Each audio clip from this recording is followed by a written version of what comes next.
আসসালামু আলাইকুম প্রিয় দর্শক। আসলে আজকে জুম্মার নামাজের পূর্ব মুহূর্তে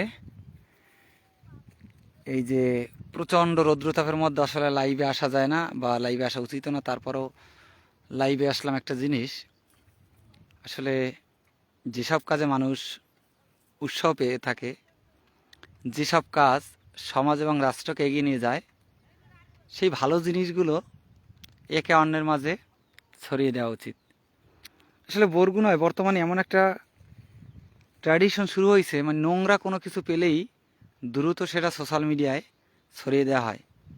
বরগুনাটাকে আসলে ব্যাপক নির্লজ্জভাবে, খারাপভাবে বারবার আমরা উপস্থাপন করি ভাইরাল করার জন্য। আসলে এটা যে আমাদের নিজেদের ইতিহাস ঐতিহ্যের জন্য এবং নিজেদের পরিচয়ের জন্য একটা খারাপ একটা অধ্যায়, সেটা অনুধাবন করার চেষ্টা করি না।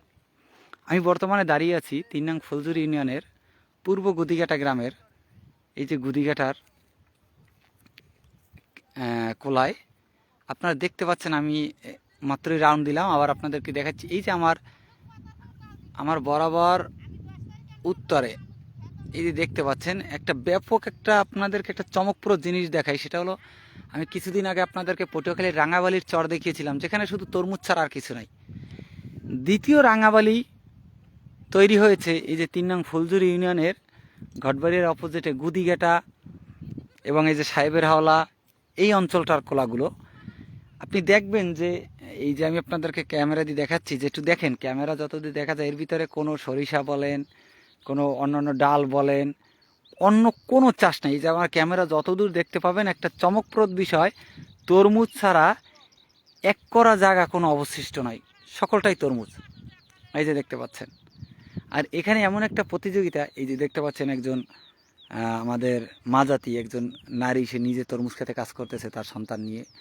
এই যে দেখাচ্ছি সাকিব, খুব অল্প বয়স, এর মতো ছেলে বাবা দেড়কানিতে দিয়েছে, এও একখানি জায়গায় তরমুজ দিয়েছে। এরকম এই এলাকাটা এমন যে বাবা দিয়েছে আলাদাভাবে, ছেলে আলাদা, নাতি আলাদা, সবাই আলাদা আলাদাভাবে তরমুজ চাষ করেছে এই অঞ্চলটাতে। আপনারা একটা ব্যাপক সাকিব গেলাম লাইভ করতে করতে একটু যাই। বিষয়টা হলো, আমি আপনাদেরকে যে জিনিসটা বলতে চাচ্ছি, যে আমি প্রায় মনে মনেই করি যে এইটাই সাকিবের ক্ষেত। দেখতে পাচ্ছেন কত সুন্দর গাছের গেট আপ, এবং এখানে এই যে আমরা যেটাকে পানি করি বলি, পানি করা বলে, যেটা পানি করা বলে না, ওই যে ফুল আসছে, ওটাও পরিশ্রমের ফল। একটা মানুষ পরিশ্রম করলে যে কত কি সম্ভব। এক সময় আমাদের আদিপুরুষরা থেকে এসব কোলা বিস্তীর্ণ মরুভূমির মতো এই জিনিস আসলে ফেটে খালিই থাকতো। আর কিছু জায়গায় আমরা যে কলইর ডাল বলি, খেসারি বাহি কলইর ডাল ফালাই রাখতো, এছাড়া কোনো পরিশ্রমের কাজ হতো না। যুগের চাহিদা অনুযায়ী মানুষের জীবনযাত্রার মান উন্নয়নের জন্য আজকে তরমুজ এই যে দেখতে পাচ্ছেন। তোরা তরমুজ কতটুকুতে দেছো? 33 করা। আরিফ টারিফ সহ না আলাদা তোরা? আর আরিফ আলাদা। এই যে দেখতে পাচ্ছেন, ওরা ওদের মতো করে আরিফের ক্ষেত কোন জায়গায়? হ্যাঁ, এক করা জায়গা। এই যে আমি হাঁটতেছি, আপনারা দেখতে পাচ্ছেন যে এক করা জায়গা। এই যে ক্ষেতটা, এই যে আমার সামনে যে এই ক্ষেতটা দেখতে পাচ্ছেন, এটা ইলিয়াস একা 2.5 কেনি জমিতে দিয়েছে।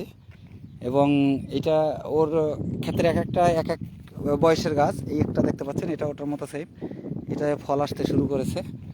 আর এই যে পাশাপাশি আর একটা ক্ষেত দেখতে পাচ্ছি, দেখাচ্ছি আপনাদেরকে কত চমৎকার।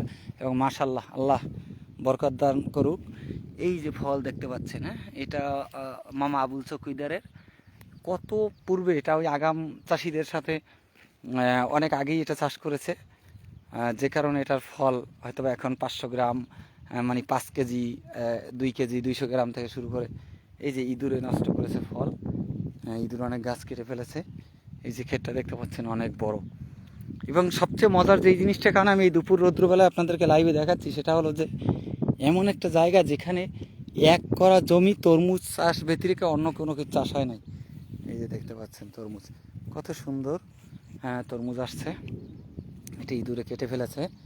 এটা এই ক্ষেতে অনেক মাশাআল্লাহ খুব সুন্দর ফল আসছে।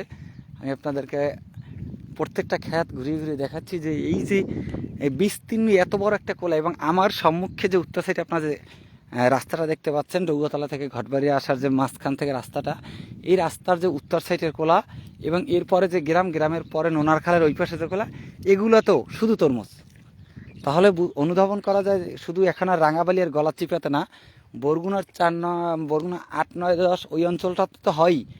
এখন এই 3-4-এ কোনোভাবেই তরমুজ চাষে পিছিয়ে নেই এবং ব্যাপক পরিমাণ তরমুজ চাষ হয়, ব্যাপক।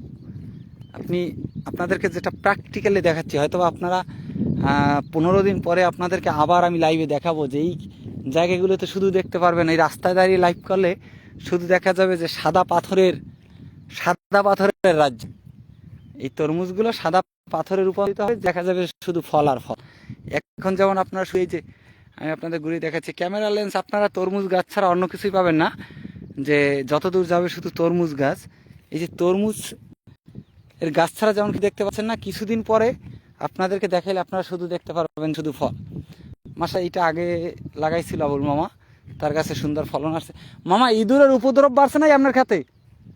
এই ডাকাতগুলো নির্মূল করেন, অনেক গাছ তো কাটছে দেখলাম। যে জন্য মানুষের আসলে জীবনমান উন্নয়ন আসলে সহজ সরল পথে সঠিক পরিশ্রম করলে যে জীবন আগাই নিয়ে একটা যে বিচিত্র কিছু একটু পরিশ্রম করলে এই অঞ্চলটা আপনারা দেখতে পাচ্ছেন যে কত সুন্দর। আমি আসলে নিজেই অভিভূত যে একটা রাঙাবালি একটা চর না এই এলাকায়, এদিকে ঘটবাড়িয়া খাল আর এইদিকে হলো ওই যে ডৌতলা খাল, প্রায় 2000-3000 ফিট দূর থেকে পানি।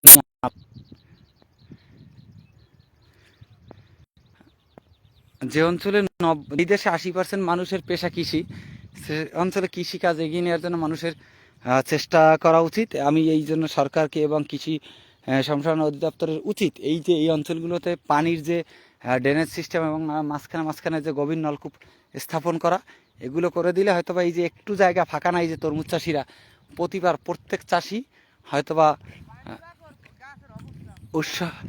উৎসব হবে। এটা আমি দেখতে পাইছি যে এই 6 নং বুড়িচর ইউনিয়ন, তারপর বিভিন্ন জায়গায় এই যে বিলের মাঝে ড্রেনেজ সিস্টেম করে সরকারিভাবে গভীর নলকূপ বা সেচের সিস্টেম করা, এই অঞ্চলগুলোতে 3-4-এর ঘটবাড়িয়া, গুদিঘাটা, সাহেবের হাওলা, এই অঞ্চলগুলোতে আসলে পানির ব্যবস্থাটা করা। 2000-3000 ফিট থেকে পানি এনেও যখন তারা একটা জায়গা ফাঁকা রাখে নাই, এখানে কয়েকশো কোটি টাকার তরমুজ আবাদ হবে।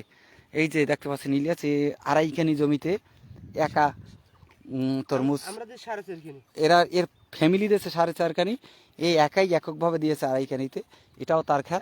পানি বাগুর গাছের অবস্থা এই যে তার একটাই অভিযোগ পানি। এই যে আমি যে আপনাদেরকে যে জিনিসটা বলছিলাম 2000-3000 ফিট দূরত্ব থেকে পানি আনতে হয়, যেটা খুবই একটা মানে দূরসাধ্য বিষয় এবং কষ্টসাধ্য বিষয়, যে কারণে কৃষকরা মানে অতিষ্ঠ হয়তো বা এবছর দিয়ে অনুৎসাহিত হয়ে পরে সামনে এবছর আর দিবে না। তো এখন প্রত্যেকটা এলাকায় এই যে 3-4-এর এবং 5-এর যে জায়গাগুলো, এতে উচিত যে এই যে কোলা কেন্দ্রিক যে পানির সিস্টেমগুলো কৃষি সম্প্রসারণ অধিদপ্তর, এবং এত তরমুজ চাষ হয় একজন কৃষি অফিসার আসে না, দেখা নাই। আপনাদেরকে দেখালাম যে কয়শো কোটি টাকার তরমুজ, যে একটা ইর পর্যন্ত রাখে না এরা, ইটেরও ড্রেন বানাই ফেলাইছে। আমরা যে ইর বলি, এই যে দেখেন মাশাআল্লাহ কত সুন্দর ফল। এখন যদি এগুলো পানির জন্য নষ্ট হয়ে যায় একজন কৃষক, তাহলে এই যে দেখেন কত সুন্দর গাছ এবং কত সুন্দর গাছ এবং কত সুন্দর ফল, অথচ পানির জন্য নিয়ে যায়। কারণ 2000-3000 ফিট দূর থেকে 2000-3000 ফিট থেকে পানি আনা লাগে। এই যে দেখেন যে পানির অবস্থা, পানি না থাকার কারণে গাছের হাল কি হয়েছে একটু দেখেন আপনারা।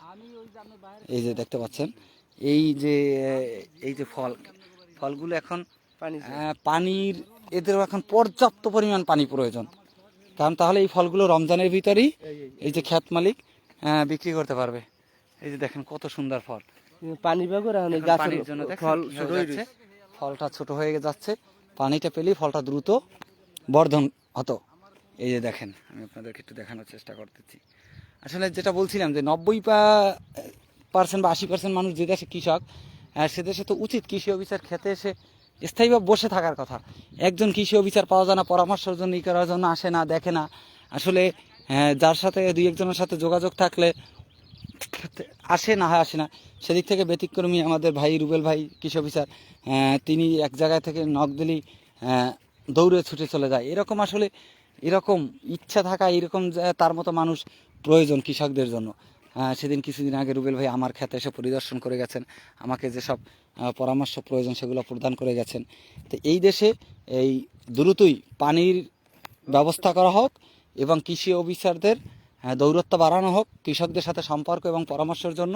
তাহলে হয়তো আমাদের দেশ এই যে অর্থনৈতিকভাবে এই যে কৃষকদের ভূমিকা সেটা আরও উন্নতি হবে। শুধু গুদিঘেটার কোলা কেন, সকল কোলাই যদি কৃষকদের প্রতি এই ভালো আচরণটা তাদের উপর যদি দেখভাল করা থাকে তাহলে সবাই এগিয়ে আসবে। এই দেখেন, আমি আবারও দেখাচ্ছি যেটা গলাচিপা বা পটুয়াখালী না, এটা বরগুনা সদর উপজেলা 3 নং ফুলঝুরি ইউনিয়নের পূর্ব গুদিঘেটা গ্রাম। একতিল জায়গা ফাঁকা নাই। যে দেখতে পাচ্ছেন এই যে তরমুজের আপনাদেরকে যেটা দেখাইলাম। হ্যাঁ, তো ভালো থাকবেন। আর সবাই আমরা আমাদের মাটিতে যখন সোনা ফলে 1 ইঞ্চি মাটি আমরা ফাঁকা না রাখি, আমাদের দেশে যে সব কিছু হওয়া সম্ভব, যেটার বাস্তব প্রমাণ আমি আপনাদেরকে দেখাইলাম, যে অবশ্যই তাহলে আমাদের দেশ এগিয়ে যাবে, আমাদের অর্থনীতি এগিয়ে যাবে। আর অর্থনীতি এগিয়ে গেলে আমাদের সমাজে নোংরামি, তারপরে এই যে যতগুলো চুরি ছিনতাই অবৈধ কার্যক্রম, এগুলো থেকে মানুষ বেরিয়ে আসবে। ভালো থাকবেন সবাই, সকলের সুস্থতা কামনা করে আজকের মতো বিদায় নিচ্ছি। আল্লাহ হাফেজ।